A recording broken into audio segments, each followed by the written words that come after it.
Num oferecimento de Biofios Profissional, a mudança que inspira, está no ar a segunda temporada do podcast Desvendando a Colorimetria Capilar. Olá, eu sou Oswaldo Morrone e esse é meu podcast Desvendando a Colorimetria Capilar. E no episódio de hoje, uma entrevista muito esperada por mim e tenho certeza que por você também, ouvinte do podcast. Hoje trago um jovem que, com seu ideal de mudar o mundo dos profissionais cabeleireiros, superou obstáculos e muitos comentários de que isso seria uma loucura. Mas, mesmo assim, ele está trilhando um caminho de muito sucesso e tenho o orgulho de poder estar acompanhando isso de perto nos últimos 7 anos.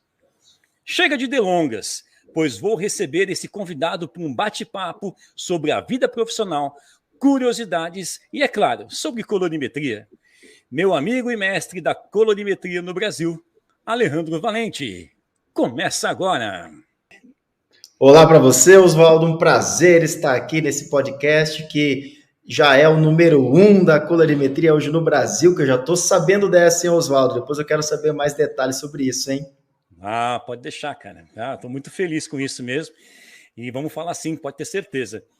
Mas, Alejandro, você acredita que essa entrevista dá para ser feita já na primeira temporada, que eu estou na segunda temporada aqui do podcast, e foi tanta coisa que aconteceu, eventos, muita coisa acontecendo, e acabou a temporada, e eu falei, caramba, não chamei o Alejandro para entrevista, mas eu falei, na segunda temporada não pode passar, e olha, estou muito feliz de ter aceitado esse convite, a gente arrumar esse tempinho, que a tua agenda é corrida, né? Então deu tudo certo e nós estamos aqui hoje gravando esse episódio para quem está ouvindo esse podcast.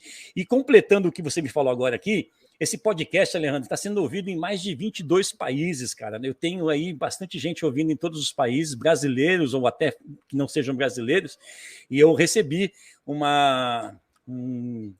contato, né, da plataforma do podcast, dizendo que é o único podcast no mundo que fala sobre esse assunto. Eu fiquei muito feliz, então vamos continuar falando sobre isso, porque o cabeleireiro precisa muito dessa ajuda. Você concorda, né?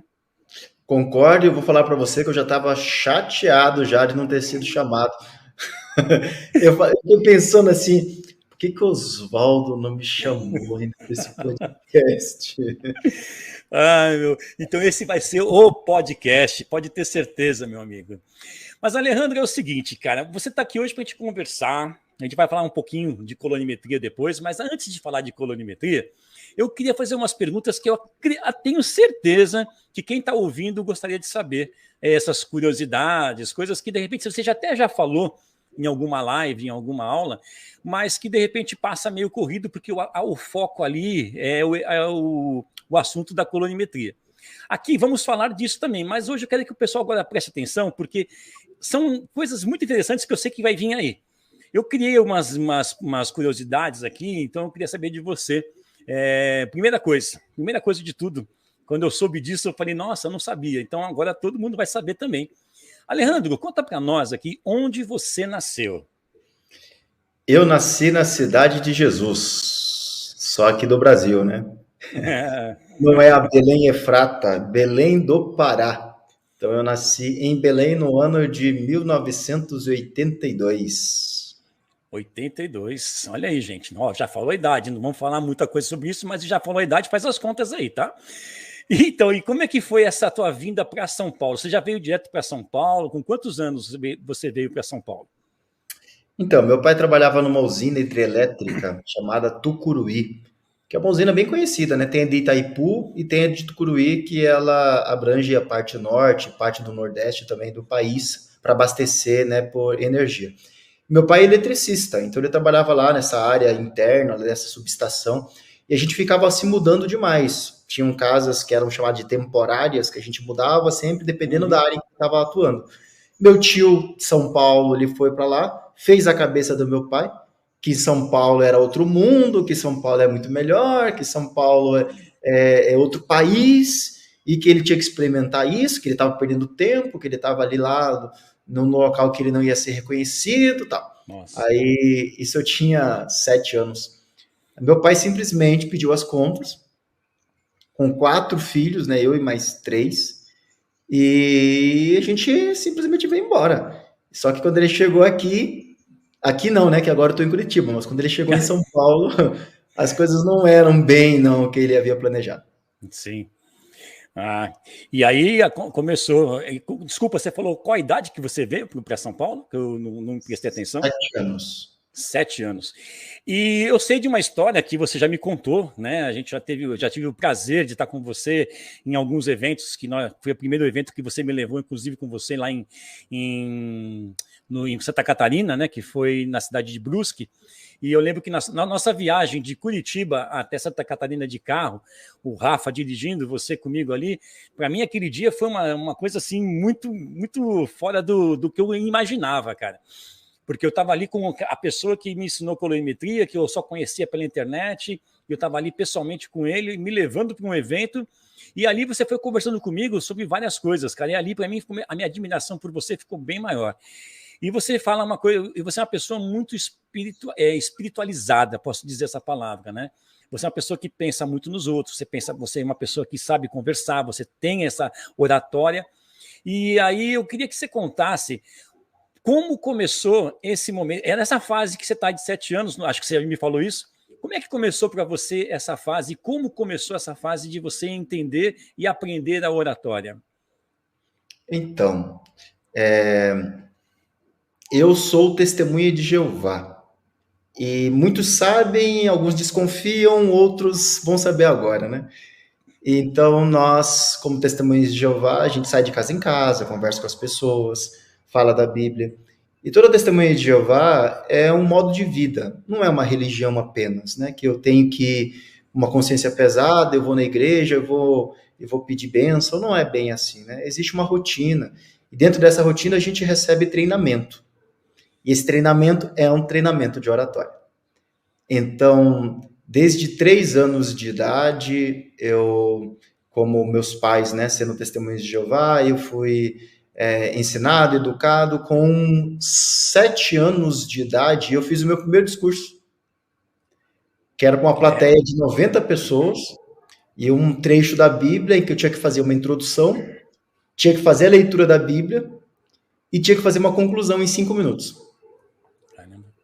Então, é puxado, né? Porque eu recebi a ajuda do meu pai e tal, mas eu tive que enfrentar uma assistência de 90 pessoas para poder fazer uma palestra de 5 minutos. E começa ali, né? E recebe um treinamento, nós temos esse treinamento uma vez por semana, na maioria das vezes na quinta-feira, e a gente recebe esse treinamento. É lógico que não vim aqui para poder falar, né, de crença, nem de religião, mas essa foi a minha base, né? A minha base para a oratória, porque depois eu aprendi a me comunicar para falar com pessoas, porque você sabe, né? Cada pessoa tem uma religião diferente e existem muitas objeções, né? Ah, mas eu penso assim.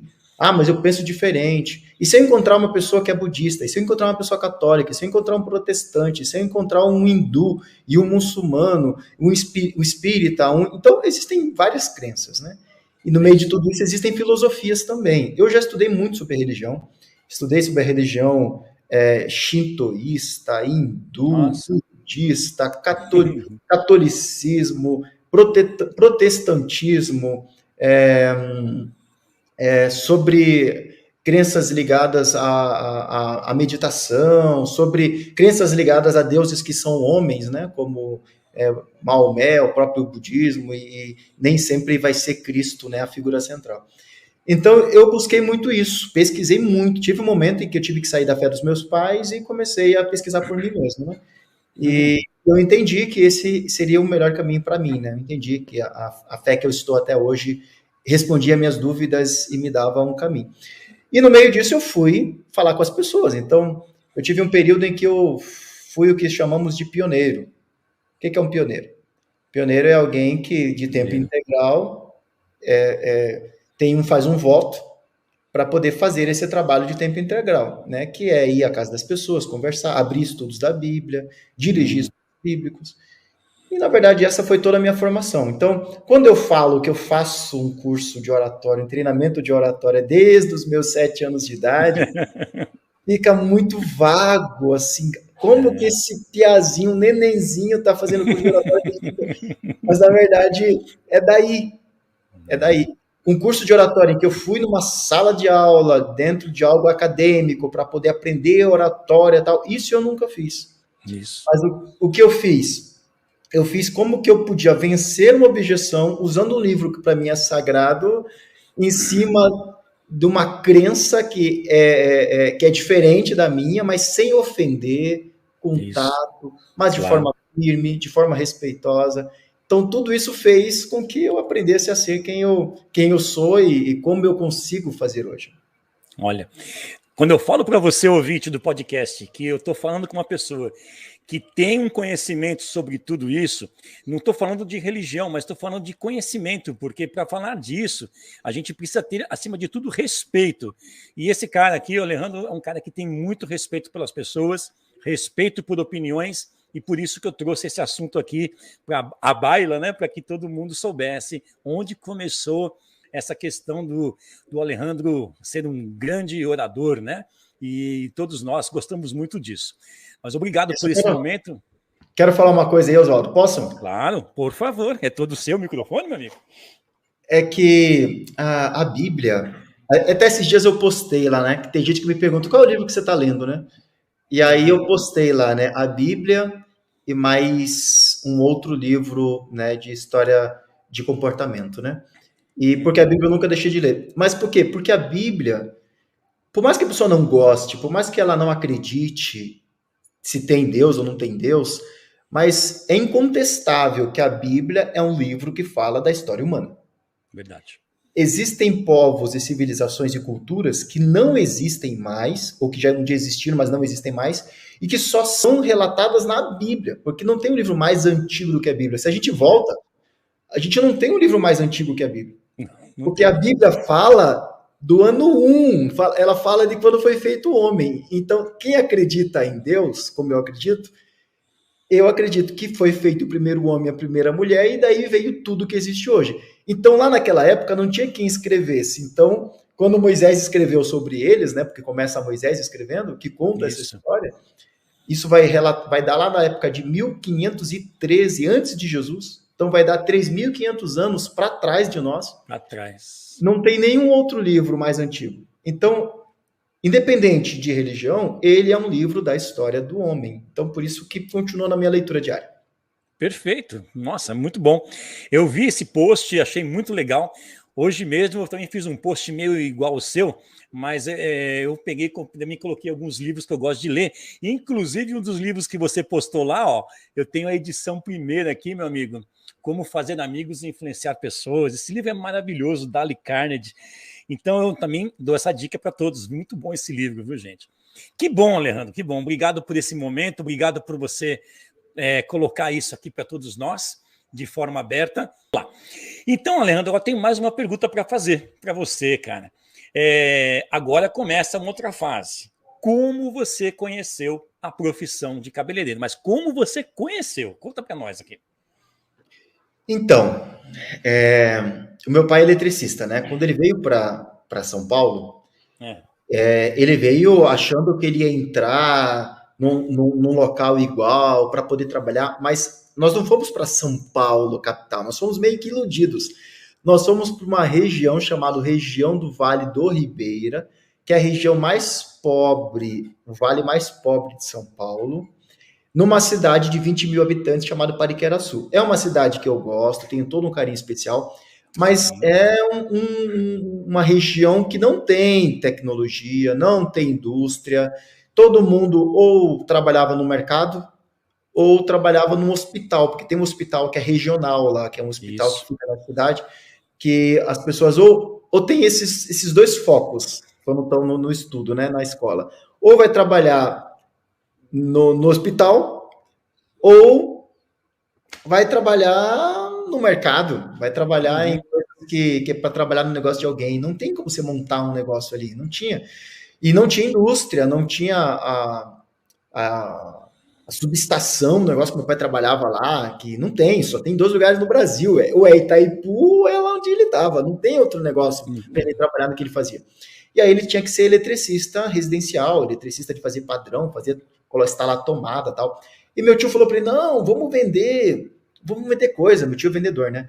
Vamos vender roupa. vamos lá para o Paraguai comprar roupa e vamos vender aqui. Vamos para o Paraguai comprar brinquedo e vender aqui. Vamos em tal lugar comprar peixe e vender. Vamos em tal lugar. E meu pai gastando o dinheiro dele, que ele tinha, que ele recebeu lá, quando saiu. Eu tinha poupança, meus irmãos tinham poupança, a gente tinha. Meu pai era bem lá naquela época, eu tinha bicicleta, eu tinha skate, eu lembro que eu tinha muita coisa lá com 7 anos. Meu pai, ele tinha um nível de vida, né, relativamente bom. Mas quando ele veio para São Paulo, ele estourou tudo para poder manter. Não vinha muito dinheiro, então ele ficava investindo em loucuras do meu tio, e tinha outros parentes também, que chegou uma hora que tinha quase 30 pessoas morando numa casa, que eram nós 6, mais o meu tio, depois veio outra família do Pará que eles trouxeram para ajudar a vender, e aí era meu pai investindo dinheiro, comprando as coisas, pagando água, pagando luz, porque vai vir, não, então, Manuel, ajuda aqui, Manuel é meu pai, né? E aí o dinheiro acabou, a gente teve que sair de lá, e aí meu pai foi buscar uma oportunidade numa empresa, mas aí em vez dele ir para uma empresa, ele quis montar uma empresinha e começou a fazer trabalhos para poder ajudar, né, fazer tomada, interruptor e tal. Aí eu comecei a trabalhar com ele. Isso eu já tinha 13 anos, acho. Comecei a trabalhar com ele. E aí eu falei para ele assim, falei, pá, mas quanto que eu vou ganhar? Aí ele disse, não, vou te dar aí um valor X por mês, mas quanto? Vou te dar uns R$5. Vou te dar R$5 por dia. Por dia? Aí eu comecei a fazer um cálculo, né? R$5 por dia, não vai dar 30 dias, vai dar uns 20 dias para eu trabalhar para ele, tava me dando tanto. E eu começava a fazer cálculo de comprar uma bicicleta, né? Eu falei, preciso comprar uma... E aí chegou o primeiro mês, ele não pôde me pagar. Porque ele falou, não, filho, aqui, eu tenho que pagar aqui as coisas. Eu falei, pá, mas e meus R$5 por dia vai dar tanto? Eu já fiz o cálculo. Aí ele falou assim, não dá, o próximo mês eu vou ver. Não, pai, aí eu fiquei super chateado, sabe? Eu falei assim, sério, pai? Aí eu comecei a entender a realidade, né? Que ele não tinha como falar para dar R$5 por dia para mim, pro meu outro irmão, pro meu outro irmão. Eram 3 irmãos que trabalhavam com ele, né? É uma empresinha familiar. E aí, não. Eu te dou água, eu te dou comida, eu te dou roupa, eu te dou luz, eu te dou água, eu te dou a casa. Tipo, me ajuda? Era mais ou menos assim. E aí nunca vi dinheiro. Então, nunca vi dinheiro. E aí, passou meus 15 anos. Quando eu estava com 15 anos, meu irmão, que é o Wendson, que hoje trabalha comigo, ele entrou num salão de cabeleireiro para poder ser auxiliar. Aí a mulher gostou dele, aí ensinou ele. Aí ele começou a trabalhar lá de cabeleireiro, começou a cortar cabelo, começou a vir todo dia, ele tinha dinheiro e vinha com o dinheiro para casa. Todo dia. Vinha com R$15, R$20. Ele falou, como é que você tem dinheiro, rapaz? Não, porque eu tô cortando cabelo agora, isso aqui dá dinheiro, hein, Alejandro? Eu falei, mas isso aí não é para mim, né? Eu falei, isso aí não é para mim. Aí ele falou assim, não, mas é bom. Eu falei, não, mas é...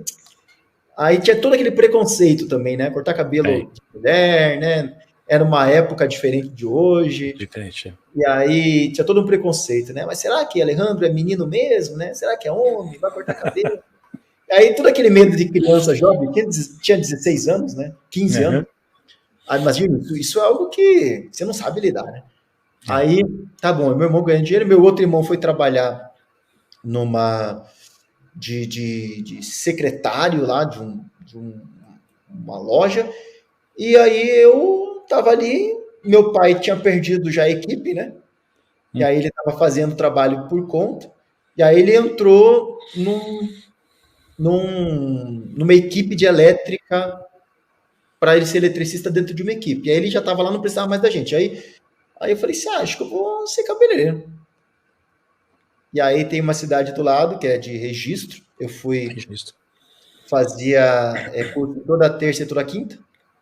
Então, terça eu ia para lá, aprendi a cortar cabelo de tarde, ficava lá até de noite, porque de noite tinha aula de química.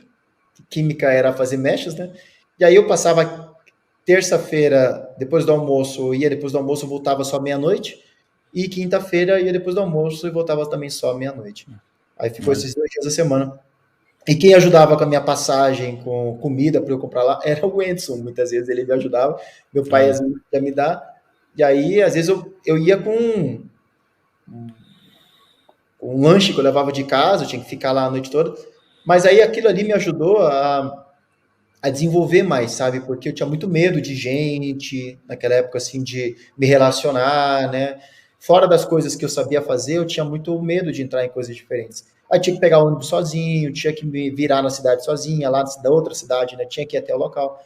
E aí eu comecei a me desenvolver melhor, né? E daí eu aprendi.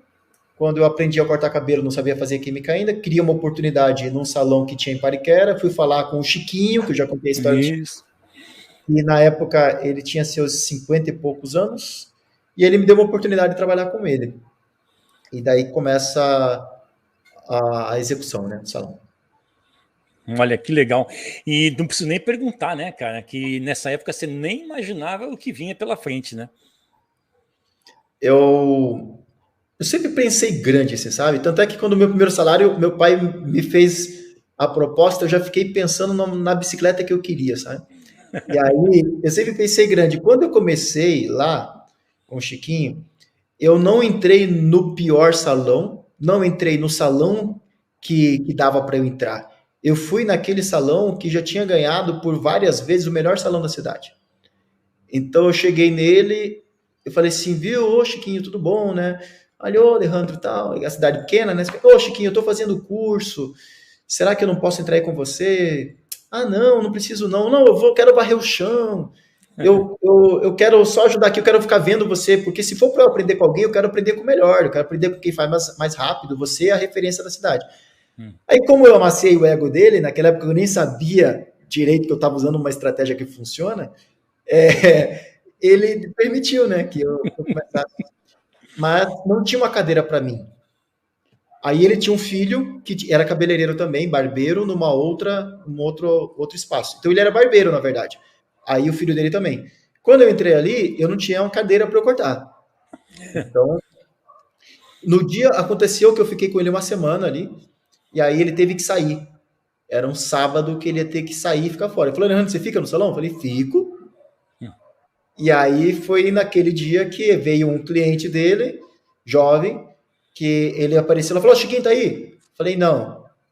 Você corta? Falei, corto. E aí eu cortei o cabelo dele.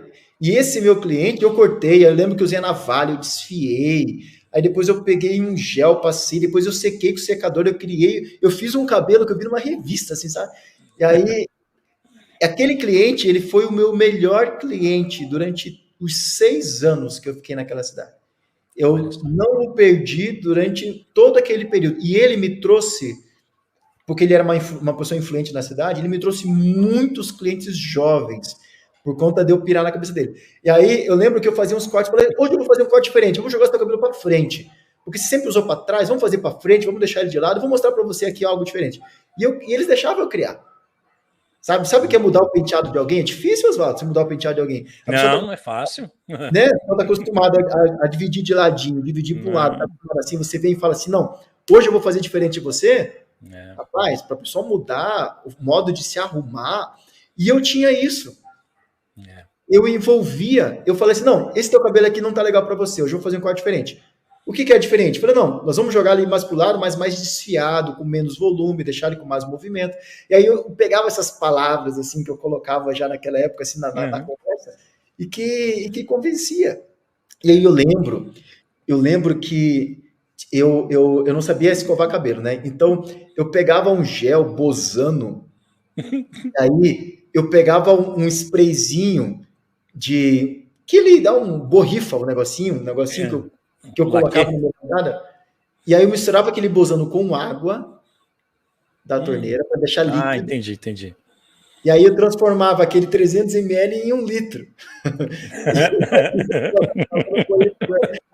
E aí quando eu terminava o cabelo masculino, eu falava assim, olha, eu vou passar isso aqui, que ele vai deixar o teu cabelo do jeito que você quer, e esse aqui é o produtinho especial.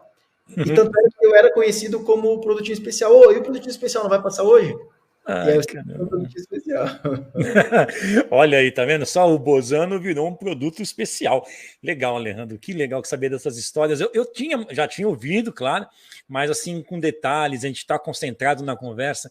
É muito bom ficar ouvindo isso de você, cara. E como aqui nós temos um assunto ainda, bastante coisa para conversar, eu quero, antes de passar para o próximo passo aqui da nossa conversa, e antes de mais nada dizer que esse teu tino, né? Esse teu tino de você usar essas palavras que influenciam as pessoas, isso é algo que já começou lá. Então a gente já vê que isso é o teu grande, não vou falar segredo de sucesso, mas é um grande companheiro do seu dia a dia no seu trabalho. E isso é o que traz cada vez mais pessoas para o teu lado. Parabéns, viu, cara? Fico feliz de saber que isso já começou lá atrás. Que bom. Agora tem um recado para você, cabeleireira e cabeleireiro que ouve meu podcast. Imagine você poder fazer um pedido de produtos como coloração, descolorantes, oxidantes e tratamentos através de um contato no WhatsApp. Isso. Imagine então você fazendo esse pedido no mínimo de R$900 e ser entregue para você em qualquer lugar do Brasil sem pagar frete nenhum. Sim, isso que você ouviu mesmo, em qualquer lugar do Brasil com valor zerado no frete. E além disso, pode pagar em 10 vezes, sem juros, hein? É demais, né? Para você que é do Rio de Janeiro, o mínimo é de R$600 para pedido sem frete. Se eu te disser que agora não é mais imaginação, é realidade, isso mesmo, é uma realidade, pois a Biofios Profissional acaba de realizar essa condição para você, meu seguidor, para você, meu ouvinte aqui do podcast. E para que isso aconteça, entre em contato pelo link que está aqui na descrição desse episódio. Ou então me chama no direct lá no meu perfil do Instagram e eu passo para você. Biofios Profissional, a mudança que inspira. E depois a gente vai passar por umas curiosidades. Mas antes de fazer essa pergunta, eu quero te fazer o seguinte. Eu sei que você tem sonhos já realizados na tua vida. Eu sei que o teu sonho é a sua família, né? Você tem já algumas coisas que você realizou. Existe algum sonho que você teve lá no passado e que hoje ele já é real, além de tudo que você já... que eu sei que você fala da sua família, tudo, mas tem algum sonho além disso que você hoje já fala assim, esse sonho eu consegui realizar já? Então,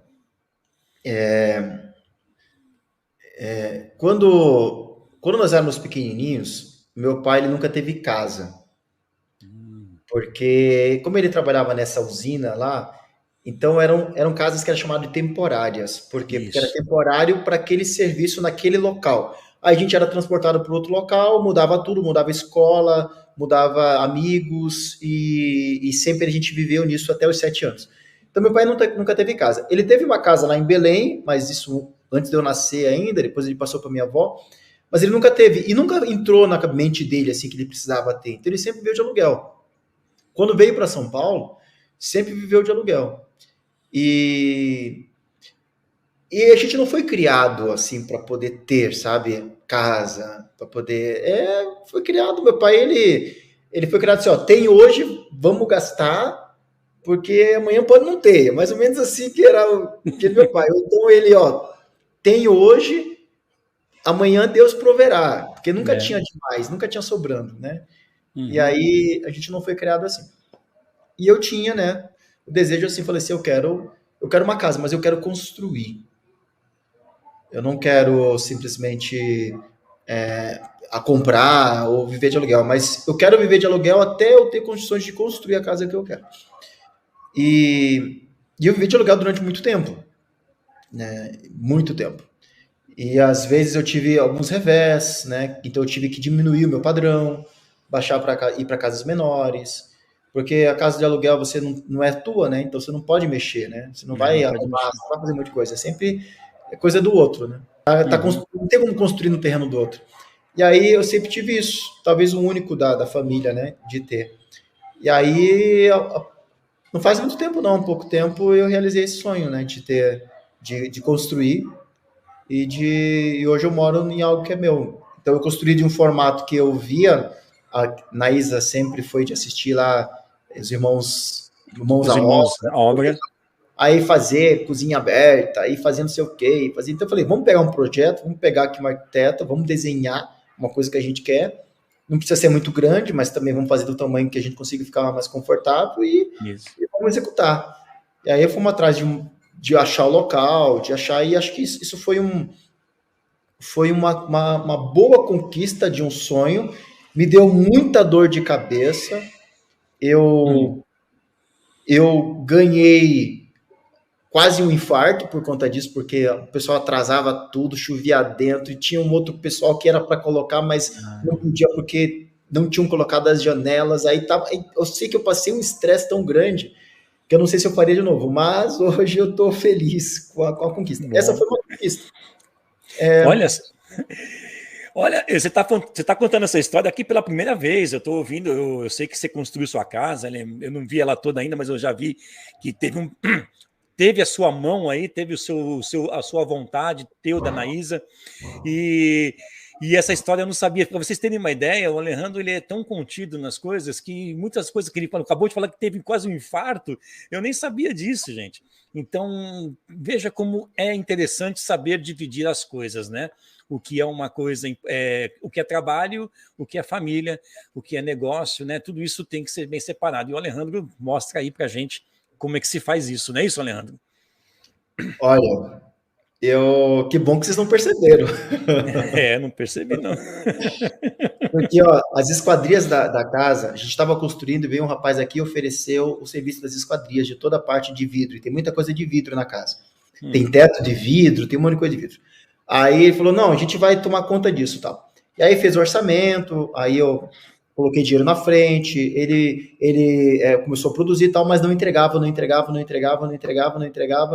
E aí o pedreiro estava aqui construindo, o pintor vir, precisava fazer coisa de massa corrida, e aí tinha a parte de vidro que era de teto, que não tinha ainda, as portas não tinham, janela não tinha, porque era por conta dessa empresa aí.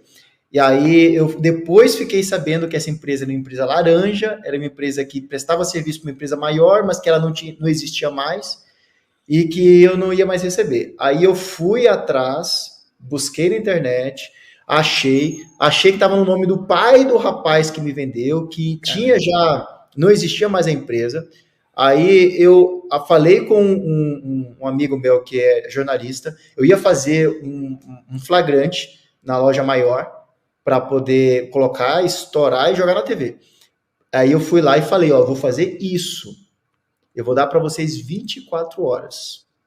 24 horas. Se vocês não resolverem o meu problema, vocês vão aparecer na televisão. E eu espero que dê uma repercussão grande e que apareça de forma nacional. Então, ou vocês arrumam o meu problema, ou o negócio de vocês acaba, acredito, na próxima semana. E eu não tô pra brincadeira. Não, vamos conversar. Eu falei assim, ó, eu não quero. Não, porque não é problema nosso. Eu falei assim, o problema é meu.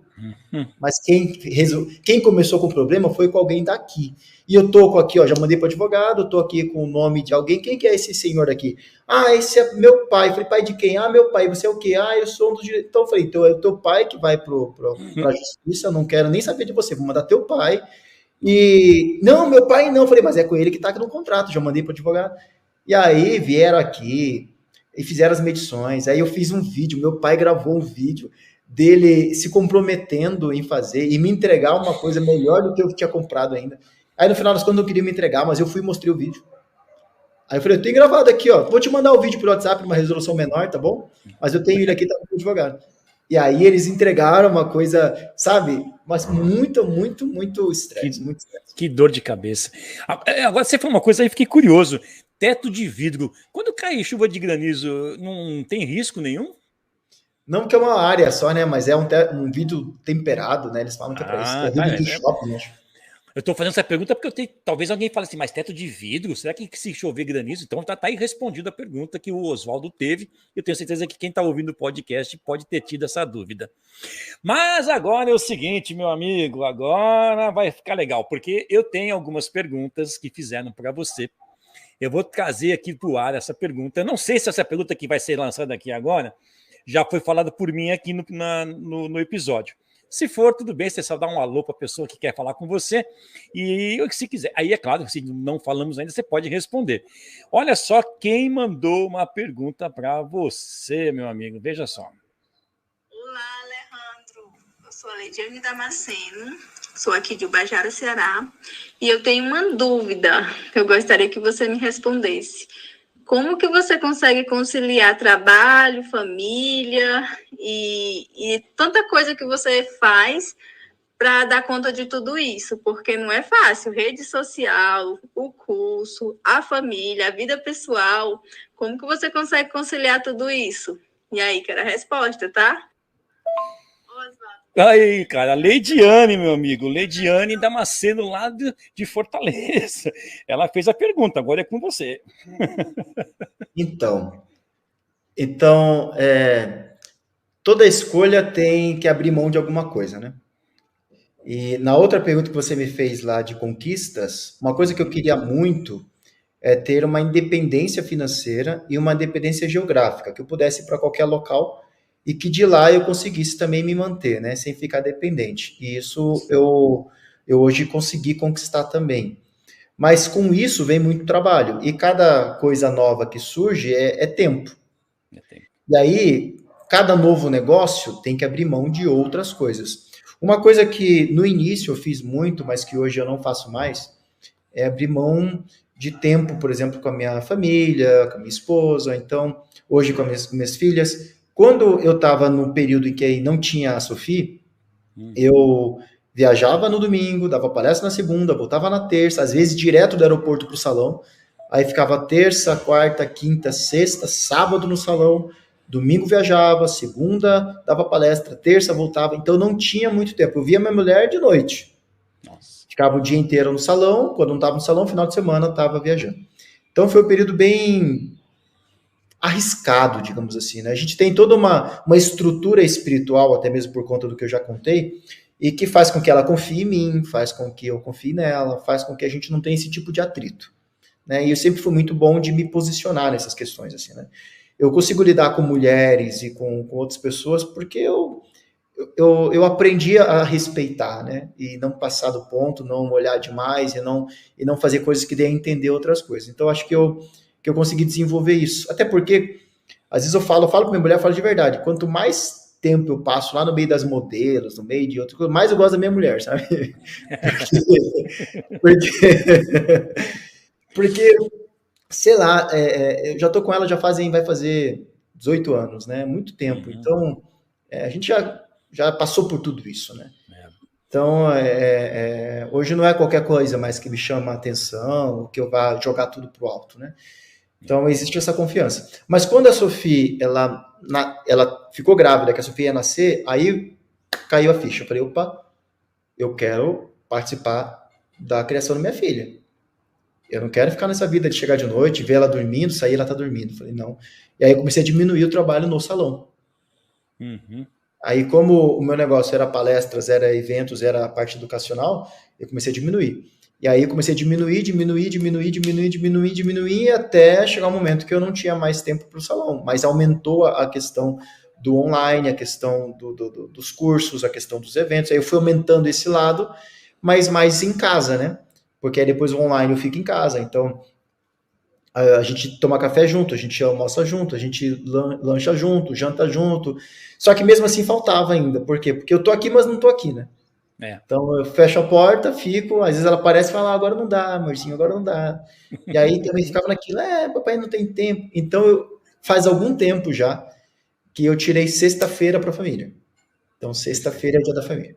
Aí eu não marco reunião, eu não marco nada. Sexta-feira, você sabe até, né, Oswaldo? Sexta-feira eu não abro mão. Então a gente ia no parque, ia no shopping, ia assistir filme. E de noite sempre tem o que a gente chama de noite da preguiça. Ela, desde pequenininha, né? Ela já grita, noite da preguiça. A Pietra também já conhece agora. E ela fala, noite da preguiça, porque é noite a gente assistindo filme, comendo pipoca, comendo brigadeiro e nós, né? A gente em casa assistindo um filme que eles escolhem o filme. Sempre são elas. Então tem a classificação 8 anos, 6 anos, 10 anos, a gente coloca e vê desenho.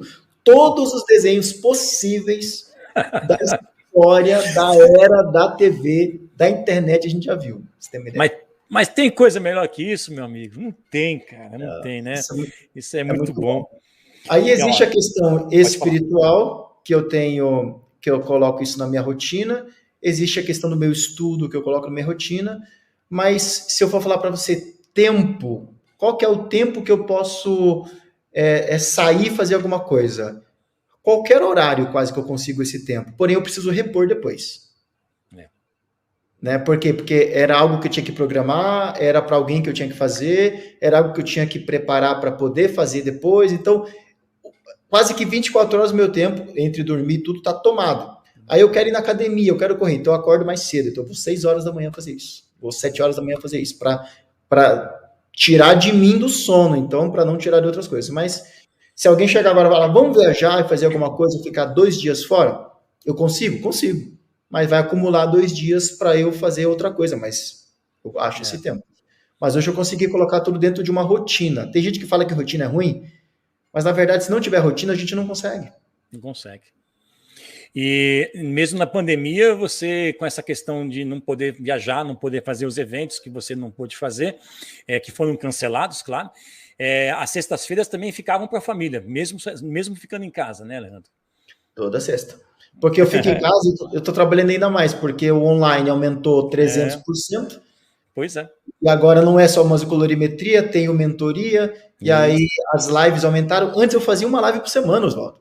Agora eu faço live todo dia. Todo dia, todo dia. E às vezes, hoje mesmo, ó, eu vou ter 4. Eu estou aqui com você, eu tive um cedo, vou ter mais 5 e vou ter uma entrevista às 8. Então pensa, eu vou ter só hoje 4 lives que eu vou estar ao vivo. Então Pois é. Então, nosso tempo está correndo. Eu também não quero te atrapalhar, porque você tem muita coisa para fazer. Não te atrapalhar, né? Mas não tomar o seu tempo, já que você me destinou esse tempo para mim hoje. Eu fiquei muito feliz. Então, vai vir mais uma pergunta aqui. E é a mesma coisa, cara. Eu ouvi a pergunta, não sei se você já respondeu algo parecido. Mas vamos lá. Olha quem fez pergunta para você aqui. Então, nós conhecemos um pouco da sua Só um pouquinho, história. só que não foi. Agora vai. Olá, Alejandro, tudo bem? Então, nós conhecemos um pouco da sua história, mas eu gostaria de saber um detalhe da sua história.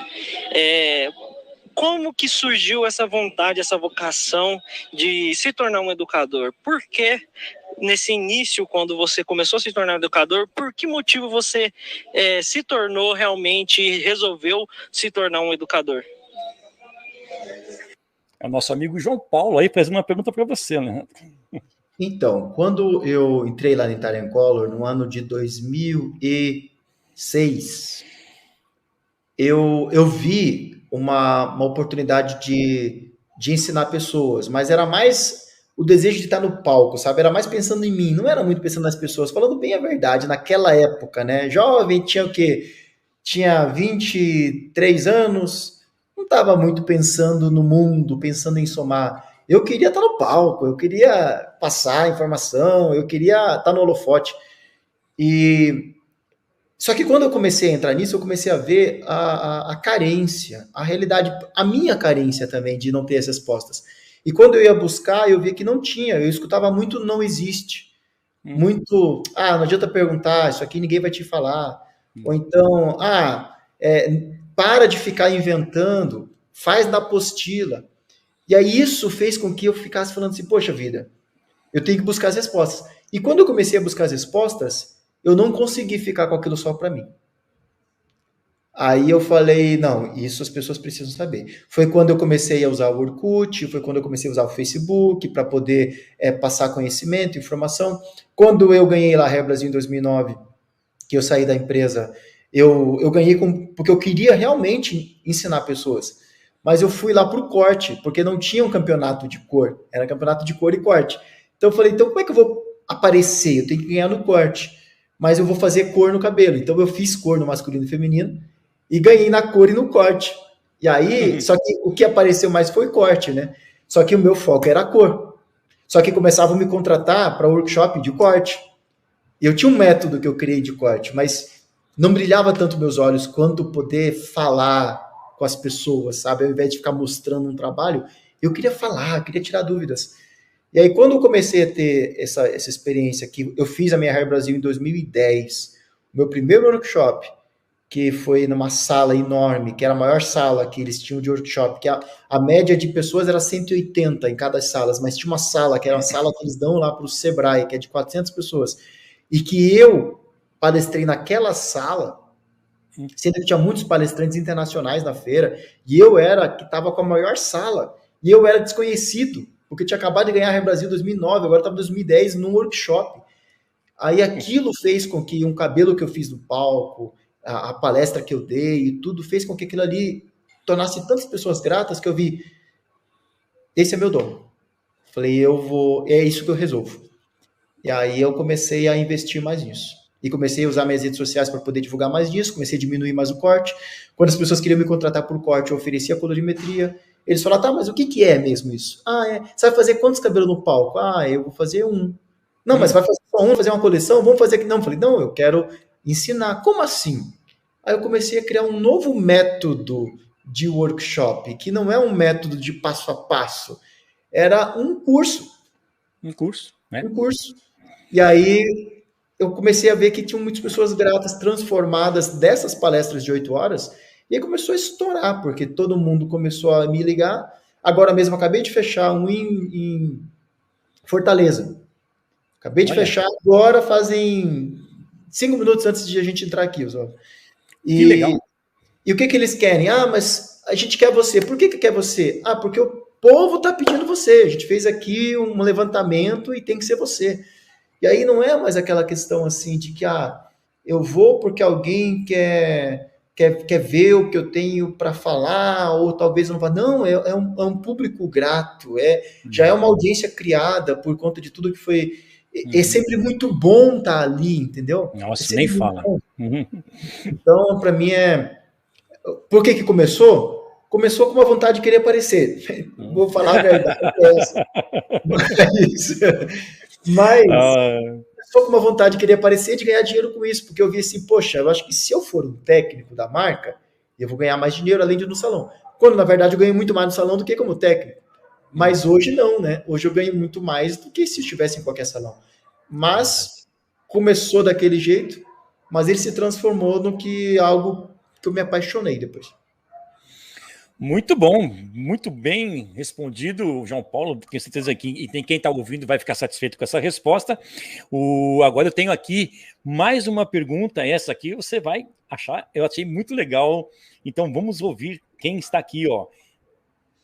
Olá, Oswaldo. Olá, Alejandro. Tudo bem com vocês? Aqui é a Gabi Chamorro. Então, Alejandro, eu tenho uma curiosidade para saber o que tu gosta de fazer no teu tempo livre, quando não está trabalhando, não está sendo um empresário, no teu tempo de folga, o que tu mais gosta de fazer? E eu também queria saber se tu já pensou em ter alguma outra profissão a não ser professor, cabeleireiro, se tu já pensou seguir um outro rumo. Se já pensou, eu queria agradecer que não tomou. Tá bom? Um beijão, fique com Deus. Gabi Chamorro, meu amigo. Agora. Bom, essas perguntas vão me complicar, mas eu vou falar. Primeiro, o que eu gosto de fazer em tempo livre? Eu gosto de fazer exercício. Eu corro, eu vou para academia, eu vou para um parque. Se for para alguém falar para mim assim, vamos sair para jantar, eu não gosto. Vamos sair para almoçar, eu até vou porque tem que almoçar, mas jantar eu já não janto. Eu prefiro comer um lanche. Para mim, o lanche perfeito da tarde é café com pão, sei lá, com ovo, com bolo. É isso para mim que é um final de tarde perfeito, sabe? Eu não vou comer arroz e feijão lá no final. Então, vamos sair para jantar? Vamos sair para correr? Eu vou. Vamos sair para fazer exercício? Vamos para praia? Vamos nadar? Aí eu curto. E eu gosto de assistir filme. Então, ficar sentado no sofá, assistindo. Não fico maratonando, mas um filme que eu quero muito, que eu estou esperando, e aí eu vou assisto, sabe? Tem que fazer aquele silêncio, eu coloco... Se alguém falar comigo, eu fico bravo. Se a criançada fica gritando, eu falo, eu pauso. Falo, não, peraí. Vamos assistir? Não dá para falar agora, não. Aí, sabe, eu gosto de ficar concentrado assistindo o filme. Legal. Então é isso. Assistir filme e sair para fazer exercício. Essa responde a primeira pergunta, né? A primeira pergunta. Agora, a segunda pergunta. Você acredita, Oswaldo, que com meus 15, 16 anos, eu fazia parte de um grupo de dança e que a gente animava festa de casamento, festa de bodas, a gente animava. E eu era o cabeça do grupo. Olha. E tinham, às vezes a gente pegava grupos, pessoas grupos maiores ou eram menores. E eu dançava muito, sabe? Eu ganhei campeonato quando eu tinha de lambada, eu ganhava. Olha a lambada, pensa. Gente, isso é novo, eu não sabia disso. Axé. Sabe quando eu ia na praia? Eu ia na praia só para ganhar Nossa. coco, sorvete, porque eles falavam assim, e agora quem dançar melhor essa música vai ganhar uma água de coco da barraca tal. Eu sempre ganhava. Sempre ganhava. Gente, isso é novo para mim. Pergunta pro Enzo depois. Eu sempre ganhava. Pergunta. E aí eu tinha um sonho de ser dançarino, pra você ter uma ideia. Olha. Só que para onde que vou, né? Com isso, porque eu já era cabeleireiro, já tudo, mas quando tinha essas coisas, quando tinha festa, eles me convidavam só para eu animar o povo. Tinha gente que ficava zoando, né? Ah, não sei o que, dançarino, ficar dançando. Eu falei, cara, você não sabe, fica quietinho e olha quem entende. E aí, sabe, eu ia animar. Anos 80, vaneirão, valsa, samba, gafieira, eu aprendi todas essas coisas aí. E eu fazia tudo isso. E a Anaísa não é muito de dançar, né? Mas a minha irmã então a gente dançava juntos. E quando ia em festa, o pessoal ficava fazendo a roda na gente e a gente ficava no meio dançando. Nossa. E até hoje gosto muito. Mas, como tá no mundo do TikTok, vou começar a me zoar, né? Faz dancinha. Vai. Eu tava pensando nisso agora aqui. Olha, que pergunta sensacional da Gabi, gente. Que pergunta sensacional, que nem eu sabia que o Alejandro fazia dança, né? Dançava, tinha um grupo de dança. Que legal, nunca imaginava. Bom, Alejandro, agora essa pergunta aqui, se você quiser responder, você responde. Se você não quiser, você pode falar, não, essa eu não vou responder. Então já pula. Então, olha só, veja aí a pergunta quem veio.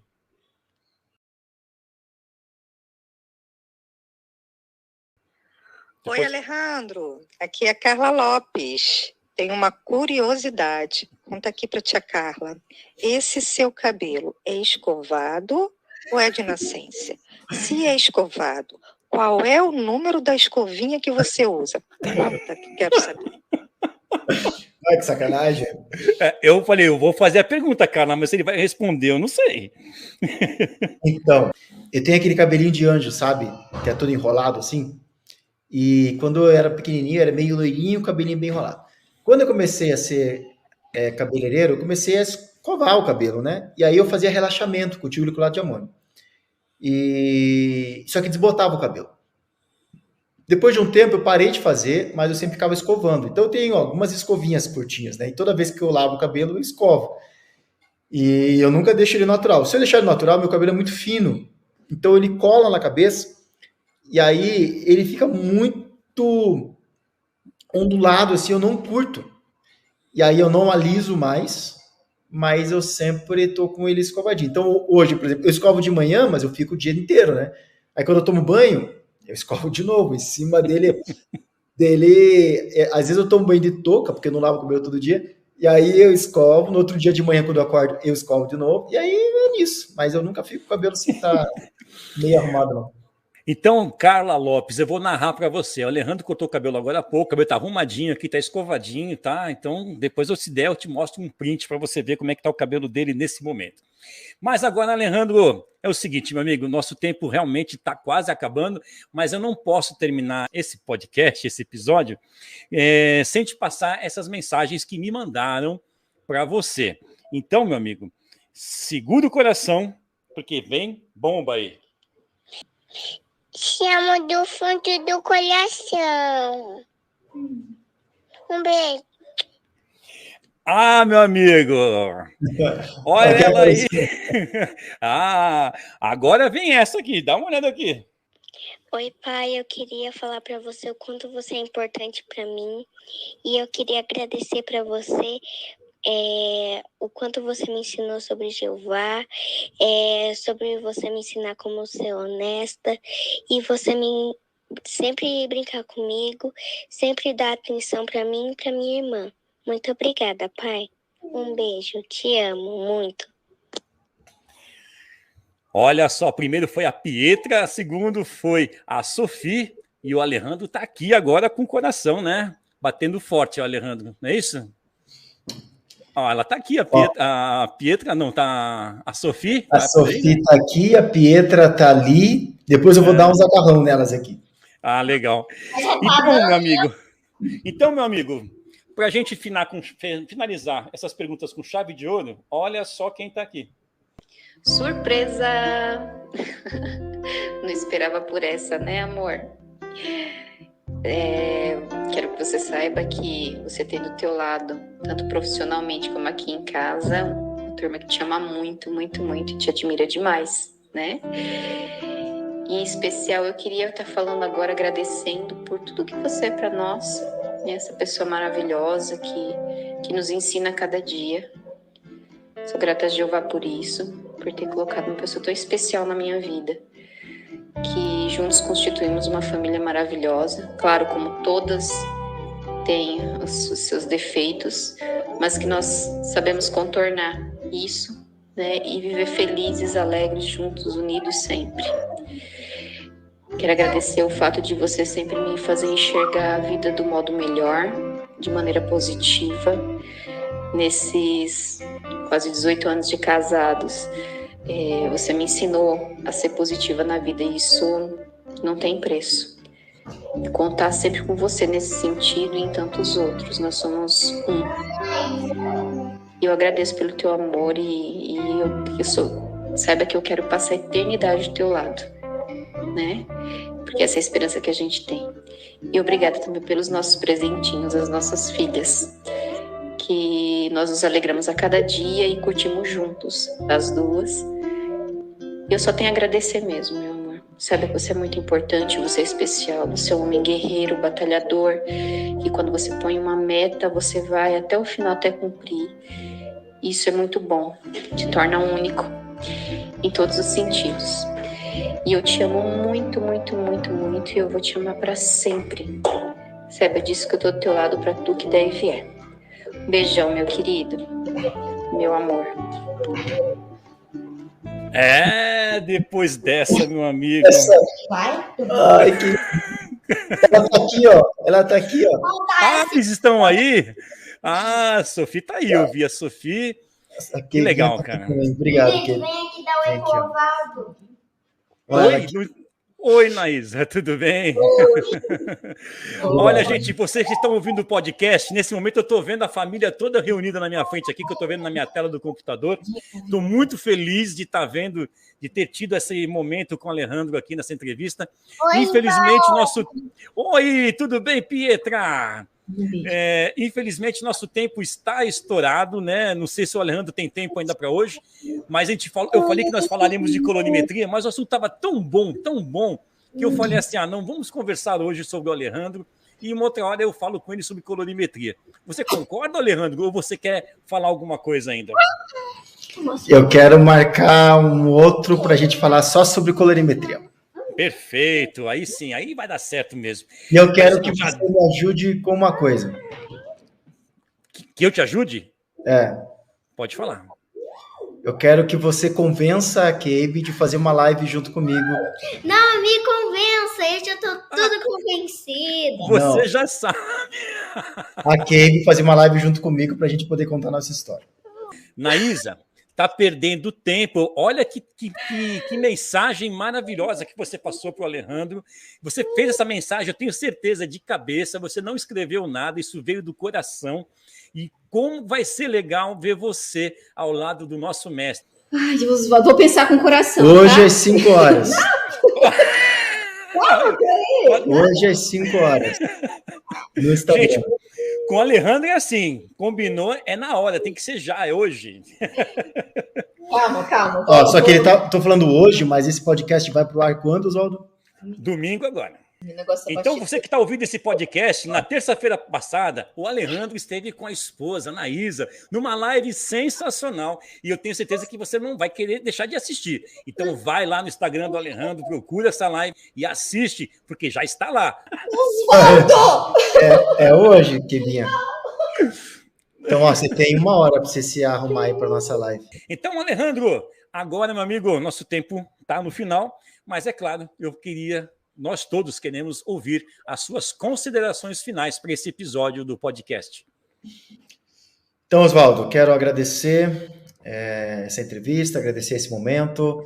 Falei coisas aqui que ninguém sabia, né, a não ser a família aqui, né, que viveu tudo isso. E sempre tem coisa para contar, né? Então, a gente acaba, muitas vezes, só passando o que precisa ser passado, mas tem coisas que nem todas precisam. Mas, como teve várias perguntas aqui, né, e que acabaram puxando isso, eu tive essa oportunidade de poder falar sobre isso, que também possa motivar outras pessoas que acham que só acontece para os outros, para ele é fácil, já nasceu em berço de ouro, já nasceu numa profissão, ou já nasceu na família que já são de cabeleireiros. Não. É tudo muito esforço, tudo muito empenho, né, e foco, né? Manter o foco.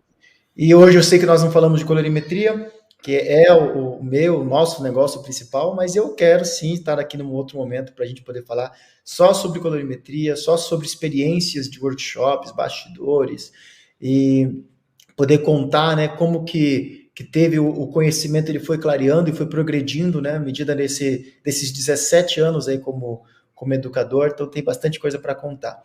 E quero agradecer você, Oswaldo, pelo momento, não somente comigo, mas por momentos que você vem criando com outros profissionais, muitos deles alunos também, que estão tendo a oportunidade de poder somar aí com conteúdo para você. E parabéns por esse projeto. Né, muito obrigado. Que é um projeto que funciona, está super em alta, e com certeza você só está ganhando mais espaço com isso. Obrigado e parabéns. Eu que agradeço, meu amigo. Muito obrigado mesmo por essas palavras. E quero falar aqui agora para todos vocês que estão ouvindo o podcast que está firmado um compromisso, hein? Alejandro volta para um outro dia, para uma outra conversa. Aí vamos falar só de colorimetria. E aí eu vou fazer uma surpresa agora, nesse momento. O Alejandro vai participar comigo no próximo episódio do meu programa Uma Palavra, Uma Palestra. E a gente vai, de surpresa, falar sobre algo de colorimetria aqui dentro do episódio do podcast, tá bom? Na próxima, aguarda aí que logo, logo a gente vai estar avisando esse novo episódio. Então é isso, gente. Dessa forma, entendemos que esforços são necessários. E se vai valer a pena, somente o tempo vai dizer. E ficar esperando o tempo passar sem fazer nada, isso sim podemos chamar de perda de tempo. Eu sou o Oswaldo Morrone e esse foi o meu episódio do podcast Desvendando a Colorimetria Capilar, que volta na próxima semana. Nos vemos nas ondas da internet. Termina aqui mais um episódio do podcast Desvendando a Colorimetria Capilar, que teve o oferecimento de Biofios, a mudança que inspira.